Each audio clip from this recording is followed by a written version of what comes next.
Hello and welcome to this Photoshop tutorial on using layers. We'll start off with the image that you can see on the screen, which is an image of the Eagle Nebula Messier 16, which was taken with the Chile 1 telescope, and it consists of 8 10-minute exposures taken through a hydrogen alpha filter. We need to do a little bit of work on this image just to get it looking as good as possible, and the first thing I always recommend to do is to call up Photoshop's levels menu to check the tonal values of the image. You can do that just by going Image, Adjustments and Levels, and this is the menu that Photoshop will open.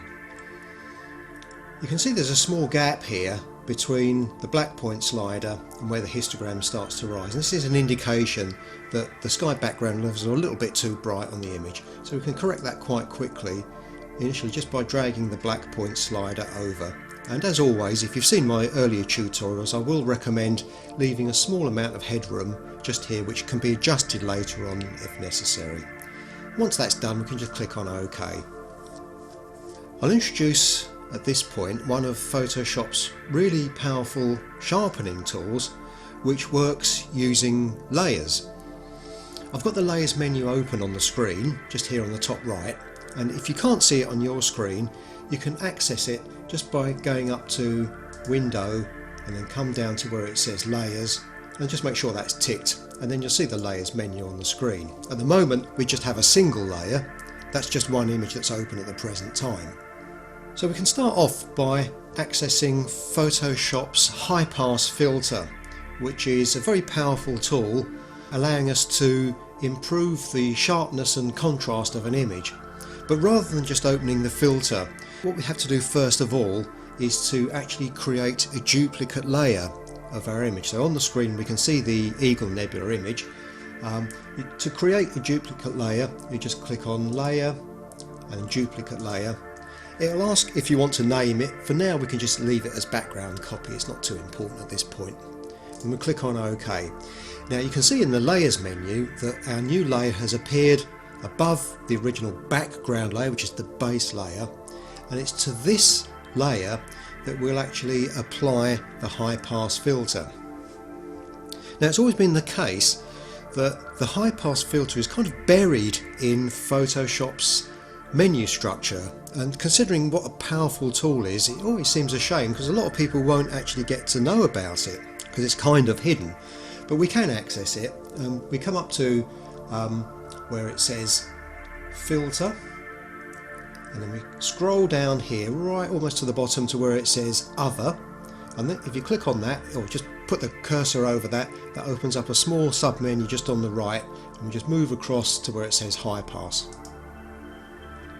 and it brings up this fairly basic menu. Now there's only one adjustment you can make here, which is to the pixel radius value. And basically, the further you drag this over and you increase this value, the larger scale structure you'll be working on. I always find that when using the high pass filter, I'll actually run the filter twice, and I'll normally start off just by setting this value to around about, just approximately about 24, 25, something like that. Just get that sort of fairly close. That's absolutely fine. You can see it has quite a strange effect on the image. Now when I click OK, you won't see a suddenly sharpened image. What you will see is just this rather weird screen, which doesn't seem all that helpful at the moment. We just need to do one further step to get the image to have the filter applied, and it's quite easy to do. We just come up to the blending mode here. It always opens on normal. You can click on that and come down, and the two options that I tend to use the most are soft light and overlay. So for this first application of the high pass filter, we'll use soft light. Now you can see that once the images have been blended together, the filter has been applied. We still keep our two layer structure here, and let's zoom in and just have a look and see what the filter's done. You can hide the effect of the filter just by going to the top layer and clicking on this little eye symbol here, it says indicates layer visibility, and click that and it turns it off. And on the screen you can see how the image changes. It's changing tonally, so you may be able to see that the darker areas of the nebula itself, the Eagle Nebula, popping into prominence quite nicely. And these so-called Bok globules, these rather strange little sort of spindly bits of gas and dust, they also are popping into more prominence once the high pass filter has been applied. Now if you find that the effect seems a little bit too strong for your images, and I don't think it is in the case here, that seems to be about right, but if you find that that effect is a little bit strong, you can mute it just by using, once again in the layers structure where it says opacity, you've got a 0 to 100% slider. If you drag the slider right to the left where it says 0%, you revert the image back to its previous state. If you take it up to 100%, that's now the image with the high pass filter applied, but you've got all of these steps in between. So as I say, if you find on your own images that the high pass filter does seem a little bit strong, you can just mute the effect by taking the slider back down to halfway or something like that, whatever suits your image.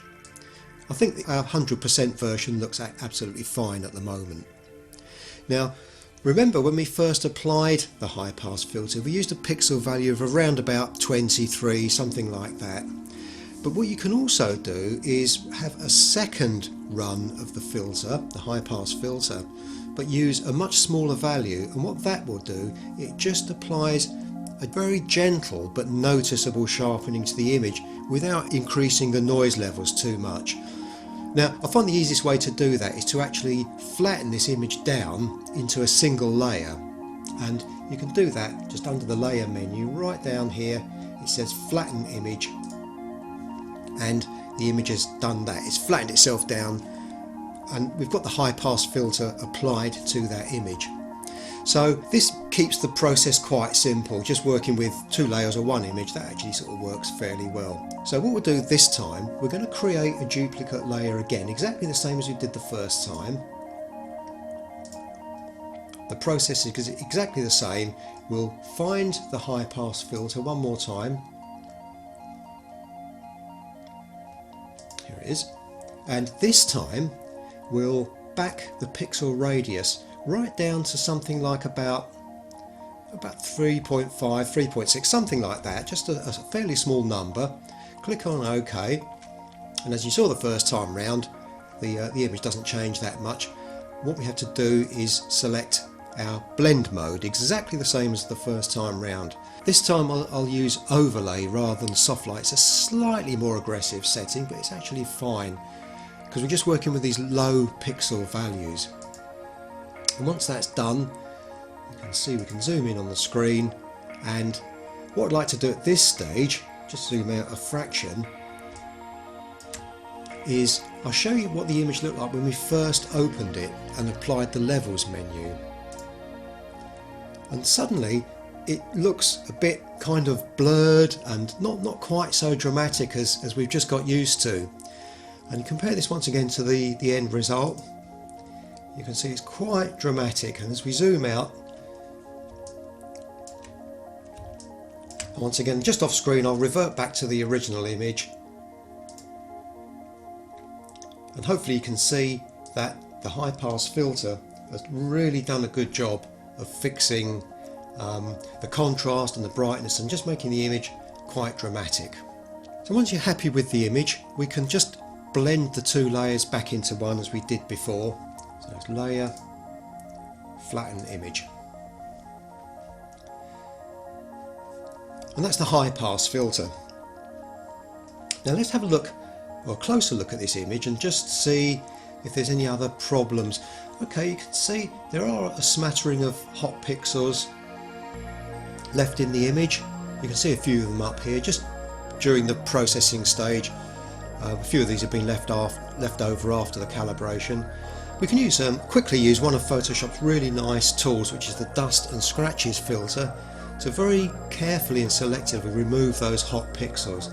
And it's contained under the noise menu, so we'll go filter, scroll down to noise, and then go across to dust and scratches, and it opens up a fairly simple menu. 2 sliders this time. We have the radius slider, and once again you can imagine that as you increase the value of the radius slider, you're working on larger scale defects in the image. At the moment we've only got the hot pixels, and they've actually disappeared from the screen at the moment because it's selected a pixel radius figure of 1, and what you have here is a small preview box, and I've zoomed in quite heavily. We're looking at some part of the image, and if you move the mouse cursor onto this preview box and click on it, it just reverts the image back to before, when the dust and scratches filter was applied. So you can see as I'm clicking that those hot pixels are coming and going.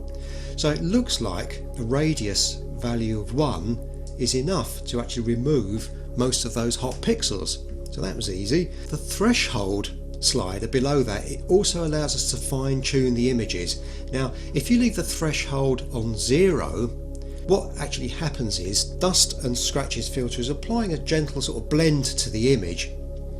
You might notice that more in the sky background or the fainter parts of the nebulosity.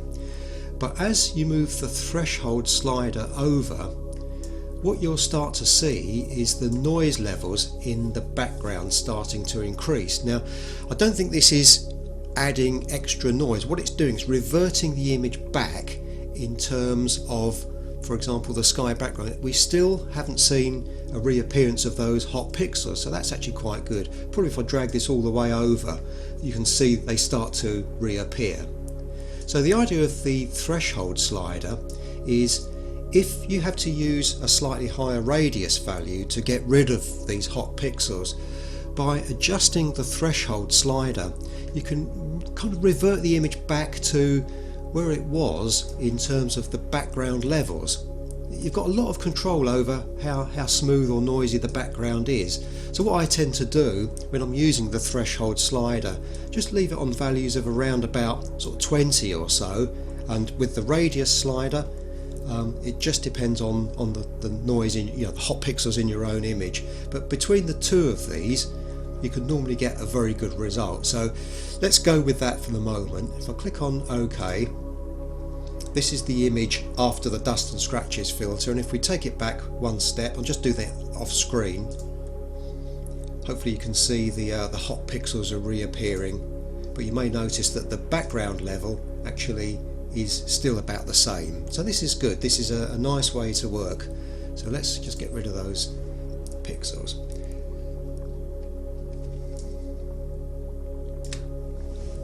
Now we can continue using Photoshop's layer structure to selectively work on parts of the image. You may be used, if you're just starting out, you may be used to applying effects that work across the whole of the image, but we don't have to do that. If we're interested in just amending or repairing or improving certain parts of the image, it's a good idea to use Photoshop's layers to do that. Photoshop does have some incredibly good masking tools, but for people starting out using the program, they are a little bit confusing, and I find that the way which I'm just about to explain to you is much easier for beginners and advanced images to work with. It just makes the whole process a little bit more intuitive and easy to see the results as you're going along. We can start off by perhaps applying some noise correction in the background. Maybe the use of the high pass filter was a little bit strong, and you can see there's a little bit of noise, this sort of graininess in the sky background. What we can do, and basically the technique I'm just about to explain, can be done for any alteration whatsoever you make to the image. What we're actually going to do is once again create a duplicate layer in exactly the same way we did before. So layer, duplicate layer. We can just leave it called background copy again. That's it there. So at the moment we do have a 2-layer image, but both of these are identical. Now remember, if you wish to see the background image without seeing the top image, the floating layer, you just click on the eye tool there, and at the moment it doesn't look any different because they're both the same. But we will use that feature quite regularly as we work through the processing on this image. So what I'm going to do is apply some noise reduction to the base image. Okay, so what we have to do here is we hide the top layer, so it's deselected, and we make sure the base layer is selected. If the top layer is selected, you can see you've got this grey sort of alert telling you it's selected, but we want the base layer to be selected, so you have to make sure this is where we start out. And what I'm going to do is use Photoshop's Camera Raw filter menu to apply a very nice softening to the background noise. And if you remember from my previous tutorial, which is completely on the Camera Raw filter menu, it's just available under Filter, Camera Raw Filter, and here it is on the screen. So we can zoom in just using the mouse scroll wheel, and if you click the space bar, you'll see that this little cursor changes to a hand, and that allows us to just move the image around in the preview window. Let's zoom in a little bit more. I want to see this really clearly. Okay, so we can see some of the background noise here. If you're working with a slightly older version of Photoshop, you may notice that the Camera Raw filter menu looks very different. This is because there's just been quite a big upgrade to it, just in the last couple of weeks I think, and they have arrayed all the menu structure slightly differently in the Camera Raw filter. Everything works the same as before, but they've just made it look a little bit different. But what we're interested in is this option here that says Detail. So you may see it just looking like this when you first open it.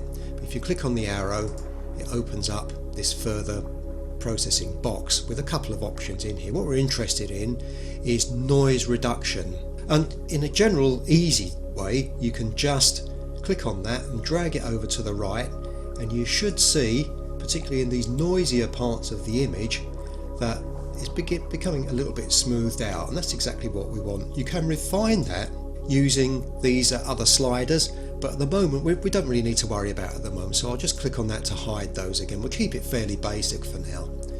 Once we've applied the noise reduction on it, and that looks quite good, we'll click OK. So let me fill you in on what's happened here.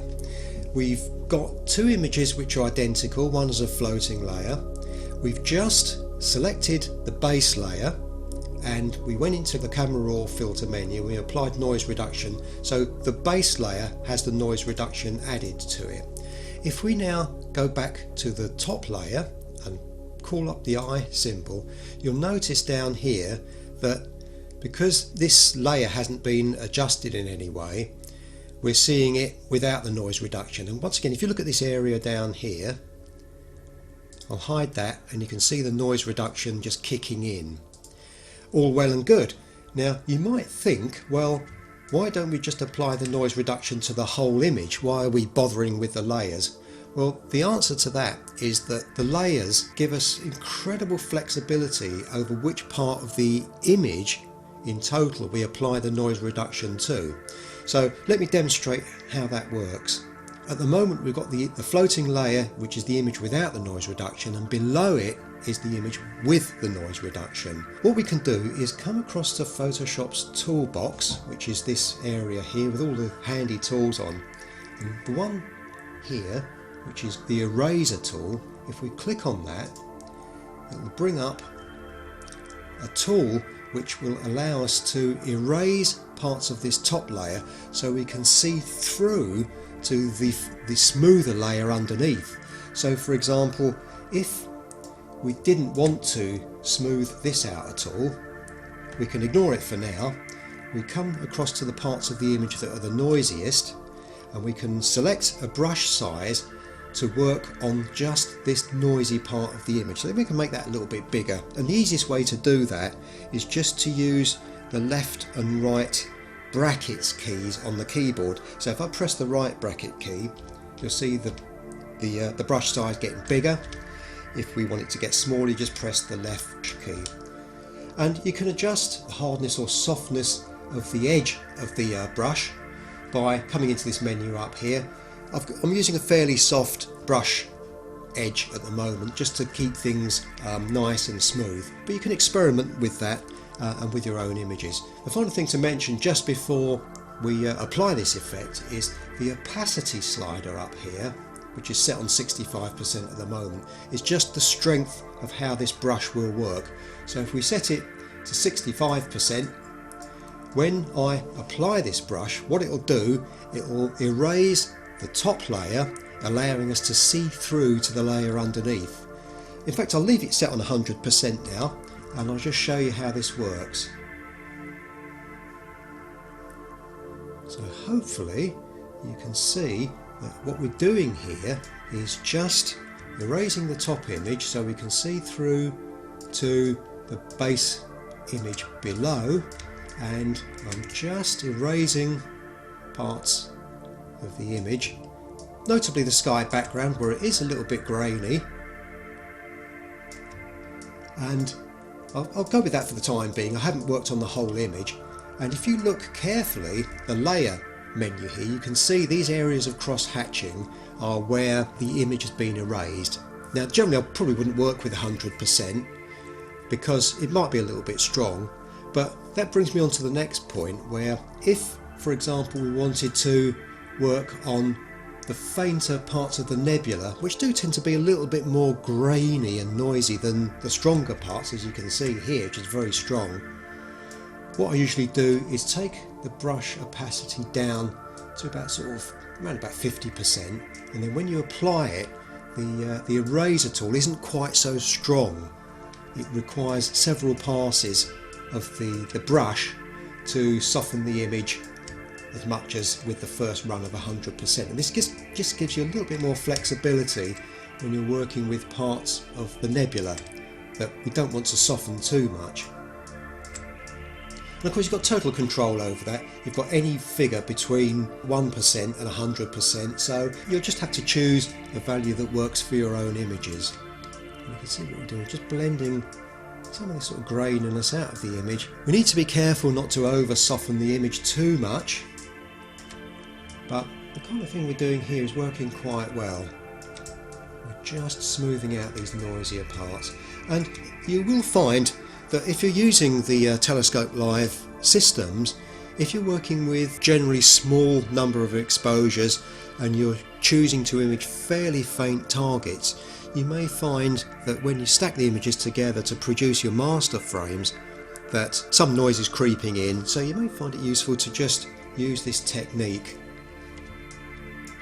So just smooth away the areas where there's less signal. As I said, this part of the nebula we don't really need to adjust at all, because we've used the high pass filter to get it nice and sharp and contrasty. And now what we should have is a nice smooth image where anywhere there was noise in the image, we've just smoothed that off using the techniques I've explained, and we've left the stronger parts of the image untouched. And then once you're happy with that, you can just flatten the image again.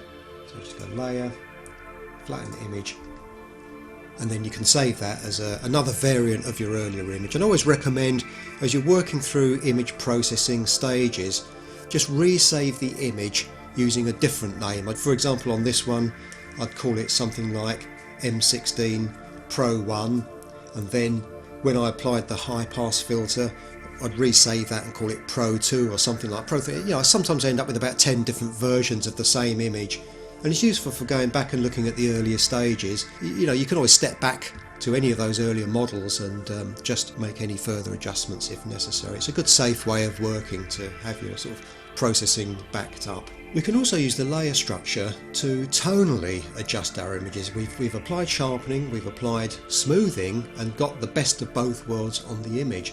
But you may find if you're working with slightly fainter parts of the image, you can use this same technique to bring some of the fainter parts into prominence. So in exactly the same way as before, we'll create a duplicate layer. And now what we can do, let's hide our top layer, select the base layer, and we can apply, for example, let's use Photoshop's Curves tool to apply a general brightening to the midtones of the image. So we go to Image, Adjustments, Curves, and here's the Curves menu. And what I'm looking at is areas like this around here, these fainter bits where they're slightly noisy, but they do have good tonal values, and we can just enhance those a little bit. So the curves tool, we can just click anywhere along the tone curve and just brighten parts of the image. I'm just going to try and sort of brighten it, and then maybe just tone the sky background back just a little bit to something like that. Now remember, this has been applied to the base image. Once we're happy with that, we're not worried about the fact that, for example, the main part of the nebula might have been overexposed now. If I just off screen click back one step, it looks like we kind of over brightened that, but we don't need to worry about that because we're not really going to be working on this part of the image. So as before, we'll now go back to our top copy. So this was before we applied the curves tool, and again, if you hide this, you can see that what's underneath. Now what I'm going to do here is use the eraser tool, as we did before, just to work on these fainter parts of the image. See if we can bring them into a kind of prominence. So we'll keep the opacity slider, it's on 48%, we'll go with that for now. And if we click on the image, you should see a very subtle brightening of these parts of the nebula. It's always best to do this kind of processing in very small increments and just take the time to do it, rather than just doing like a really big one-off process. It's definitely worth doing this slowly. So this is the area I've been working on just up here. If I just off screen go back to where we started, can you see that these areas are just popping into prominence, just these bits down here? And we could probably go a little bit further with this. Let's just give that another little bit of a work on some of these parts over here. And let's just check that. Yeah, it's quite subtle, but that's good. So if we just zoom back out again, compare the before and the after, you can see these bits up here. This is where we came in. And this is where I've just brought some of this other area into prominence. So again, it's very subtle, and we can do something similar down here. So I have to be a bit careful because this part of the image was a little bit noisier, but we can just work on here. Yep, quite subtle, but that's absolutely fine. The last thing that we want is to have areas where you can see that part of the image has been processed and part of it hasn't. That's a definite no-no. So it's always better to work in very subtle steps to make sure everything is where it should be. So it looks like that processing step has worked fairly well. I can show you the original there. So you can see these parts are just a little bit darker, not quite so clear, and just with a little bit of jiggery pokery, shall we say, using layers here, we've ended up with a fairly dramatic image. So I'm going to flatten that down, and I'll show you once again where we came in. So if you have a quick look at this image now, and this is where we started. So you can see a big difference. These little steps taken together have made a big improvement to the image. Our first step, of course, was to adjust the level. So this is the image we should be comparing with. But once again, come down here, you can see it's a much more dramatic image. So that's a quick introduction to using Photoshop's layers, and we're just working with a monochrome image here for now. But of course, if you're working with the colour provided by RGB filters or working with narrowband images, then we can also use Photoshop's layers to do that, and I'll cover how we work with those in the next tutorial.